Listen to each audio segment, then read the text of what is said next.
శ్రీ గణేశాయ నమః, శ్రీమాత్రే నమః, శ్రీ గురుభ్యో నమః. హిందూ ధర్మ శాస్త్రాల ప్రకారము గణేశుడికి 32 విశిష్ట రూపాలు ఉన్నాయి. వీటిని ముగ్ధల పురాణం వివరించింది. బాలగణపతి చిన్నారి రూపము, తరుణ గణపతి యవ్వనంలో ఉన్న రూపము, భక్త గణపతి భక్తుల పట్ల కరుణ చూపే రూపము, వీర గణపతి యుద్ధవీరుని లాంటి రూపము, 16 ఆయుధాలతో ఉంటారు. శక్తి గణపతి శక్తితో కూడిన రూపము, ద్విజ గణపతి 2 తలలతో జ్ఞానానికి ప్రతీకగా ఉంటారు. సిద్ధి గణపతి కార్యసిద్ధిని ప్రసాదించేవాడు. ఉచ్ఛిష్ట గణపతి తాంత్రిక విద్యలకు అధిపతి. విఘ్న గణపతి విఘ్నాలను తొలగించేవాడు. క్షిప్ర గణపతి కోరిన కోర్కెలు త్వరగా తీర్చేవాడు. హేరంబ గణపతి 5 ముఖాలతో బలహీనులకు రక్షకుడిగా ఉంటారు. లక్ష్మీ గణపతి సంపదను ఇచ్చేవాడు. మహాగణపతి అత్యంత ప్రధానమైన శక్తివంతమైన రూపము. విజయ గణపతి విజయాలను చేకూర్చేవాడు.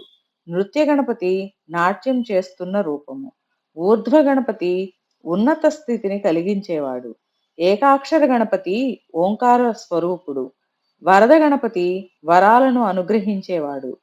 త్యక్షర గణపతి 3 కన్నులు కలిగిన వాడు. క్షిప్రప్రసాద గణపతి భక్తులపై తక్షణమే అనుగ్రహం చూపేవాడు.